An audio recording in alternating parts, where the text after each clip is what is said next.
Baik, shalom sahabat-sahabatku di dalam Tuhan Yesus Kristus. Saya hendak menjelaskan mengenai sebuah ayat yang yaitu dari Wahyu pasal 18 ayat 23. Ya, itu ya. Jadi jadi ayat ini sangat-sangat vital ya di akhir zaman ya. Sebentar saya siapkan dulu ya. Wahyu pasal 18 ayat 23. Haleluya. Nah, saya kasih latar belakang dahulu ya. Jadi latar belakangnya adalah eh,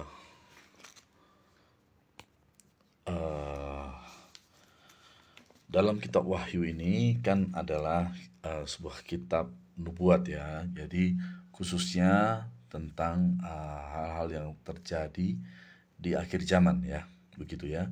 Dan kemudian hal-hal setelah akhir zaman tentunya ya, bahkan sampai kepada dikatakan di sini sampai tentang kedatangan Tuhan Yesus Kristus kan, gitu. Akhir zaman, kedatangan Tuhan Yesus Kristus, dan sampai kepada eh, banyak hal ya, kita baca dalam kitab Wahyu ini ya, sampai kerajaan seribu tahun, pengadilan tatap putih dan langit baru baru dan sebagainya. Nah, saya hanya mau fokus kepada apa yang terjadi di waktu-waktu sekarang ini ya. Nah, bila kita lihat dalam kitab Wahyu ini ya, saya fokuskan kepada Babel yang besar ini ya. Itu Babel yang besar itu ada dalam Wahyu pasal 17, 18 dan 19 ya. Lalu kita tahu ending daripada Babel besar ini itu bahwa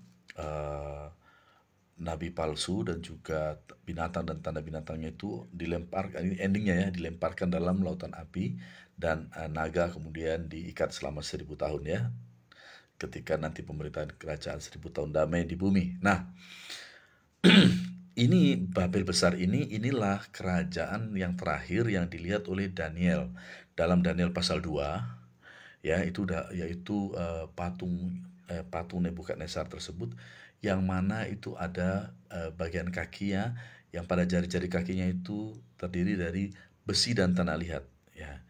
Ya. Nah, itu adalah uh, uh, uh, sebuah kerajaan yang terakhir. Juga ditulis dalam Daniel pasal 7, disebut sebagai binatang yang keempat ya, itu yang meluluh lantakkan itu dikatakan itu adalah kerajaan yang terakhir. Nah, tidak disebutkan binatang kelima, berarti itulah yang terakhir yang ada di dunia ini. Nah, inilah dia yang ditulis oleh Daniel pasal 2 dan Daniel pasal 7. Inilah dia yang ada di buku Wahyu pasal 17 sampai 19. Nah, inilah dia kerajaan yang terakhir yang ada di dunia ini, yang saya sebut sebagai ya Babel yang besar di Alkitab ini. Inilah dia kerajaan antikristus, yang mana rajanya belum bisa menyatakan diri sebelum rapture ya, sebelum Tuhan Yesus datang. Nah, oknumnya udah jelas tadi, 3 ya, jadi naga, terus binatang dengan tanda binatangnya, dan juga nabi palsu ya. Nah, sekarang saya mau beritahu bahwa puji Tuhan ya, Alkitab kita luar biasa, firman Tuhan luar biasa. Nah, di sini dituliskan ya, tersirat ya, bagaimanakah proyek idam-idaman mereka. Nah, proyek idam-idaman mereka itu ya, proyek cita-cita mereka, proyek idam-idaman mereka itu dituliskan ya, sehingga kita itu bisa tahu dalam Wahyu 18 ayat 23 bagaimana rupanya bunyinya. Proyek idam-idaman mereka begini. Ya, begini proyek idam-idaman mereka ya. Kalau ditanya, ini dia. Kita baca dulu Wahyu 18 ayat 23. Ini saya sebut sebagai proyek idam-idaman daripada musuh kita ini ya. Ini dia. Dan cahaya lampu tidak akan bersinar lagi di dalammu, dan suara mempelai laki-laki dan pengantin perempuan tidak akan kedengaran lagi di dalammu, karena pedagang-pedagangmu adalah pembesar-pembesar di bumi. Oleh ilmu sihirmu semua bangsa disesatkan. Nah, jadi karena ayat ini bersifat nubuatan, jadi apa yang akan terjadi di kemudian hari di akhir zaman ya. Jadi ini perlu sekali mendapat perhatian ya. terutama pada ayat 23 ini dikatakan begini, dan oleh ilmu sihirmu semua bangsa disesatkan. Ya. Nah, kata ilmu sihir inilah diambil dari bahasa Yunani itu parmakeia. Coba perhatikan ya. Ini penjelasan saya mengenai Wahyu 18 ayat 23 kepada teman-teman yang menanyakannya. Kalau ditanya ini konteksnya kepada gereja mana? Ini kepada gereja di akhir zaman. Kita semua yang ada di akhir zaman ya. Lalu kalau ditanyakan kepada saya misalkan ini ditujukan kepada pelayanan apa atau pelayanan siapa? Ini ditujukan kepada gereja, semua gereja yang ada di akhir zaman begitu ya.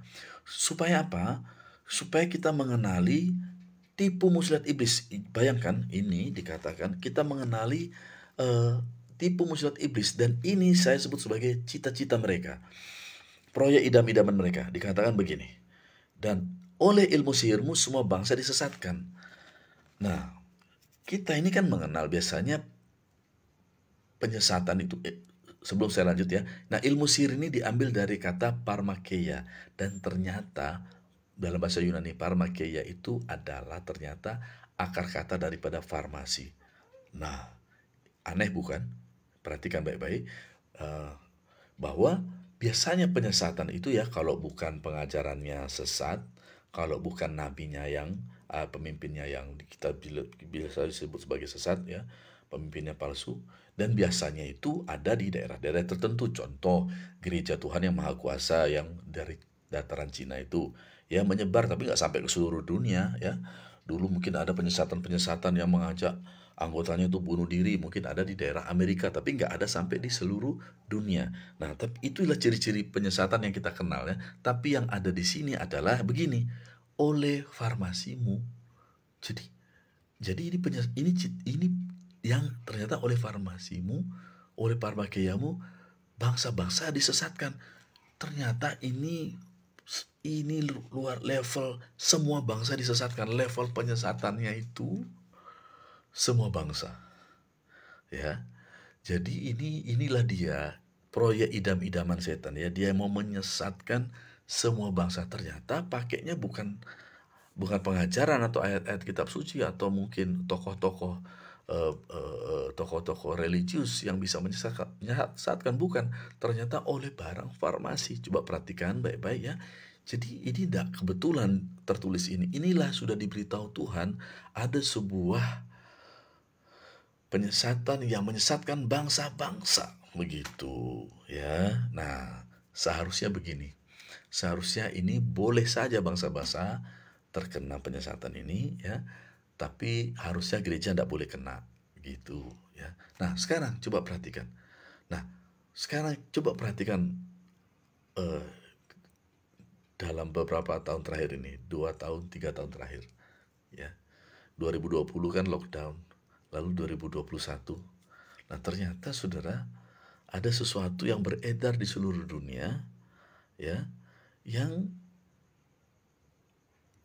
berasal dari barang farmasi. Perhatikan dulu ya. Lalu kemudian ternyata yang beredar seluruh dunia yang dari barang farmasi tersebut ya, ternyata itu kalau kita tidak terima, itu kita tidak bisa ngapain saja gitu loh. Ada orang yang nggak bisa bekerja, ada orang yang nggak boleh sekolah di situ kalau nggak terima itu.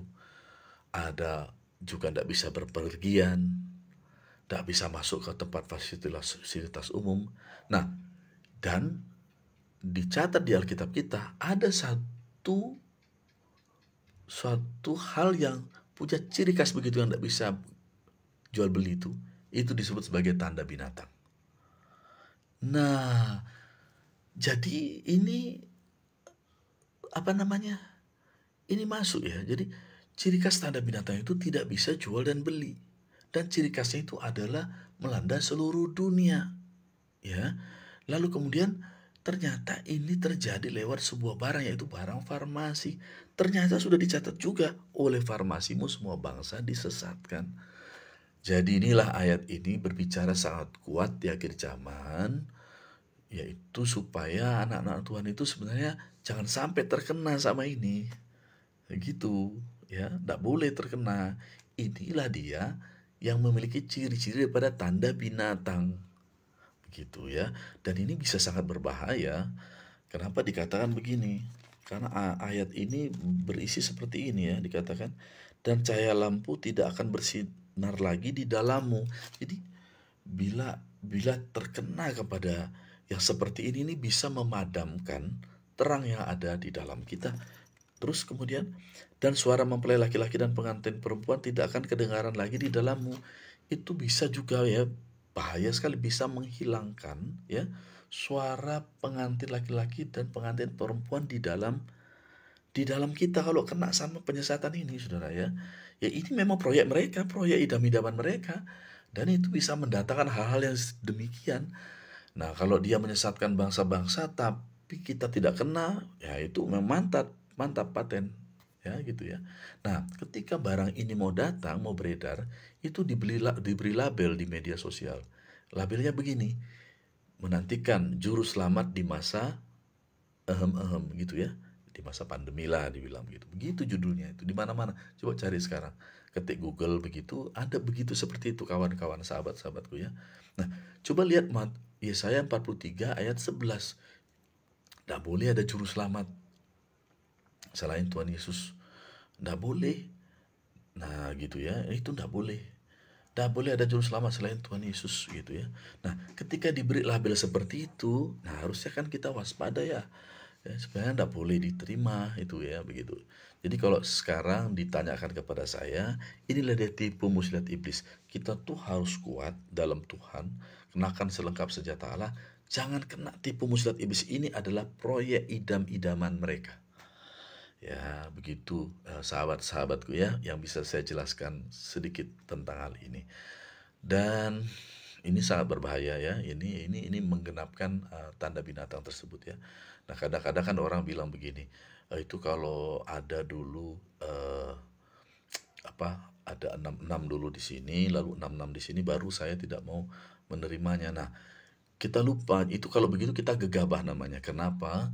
Karena musuh kita ini kan Yohanes 8 ayat 44 itu, dia itu bukan bapa terus terang, dia bapa segala dusta. Jadi dia bapaknya tipu muslihat, itu dia ya. Jadi gitu ya. Jadi tapi puji Tuhan di Alkitab kita dikasih tahu ini barang dari situ yang bisa menyesatkan bangsa-bangsa ya. Seharusnya kalau dia keliling dunia biarin aja, jangan dia kena sama kita anak-anak Tuhan gitu ya. Karena ini adalah menggenapkan tanda binatang tersebut yang menyebabkan tidak bisa jual dan tidak bisa beli. Begitu ya. Saya rasa gitu yang bisa saya jelaskan sementara ini ya. Ini video ini memang sengaja saya buat untuk menjawab pertanyaan mengenai apa sih itu maksudnya Wahyu 18 ayat 23. Tuhan Yesus memberkati sahabat. God bless you.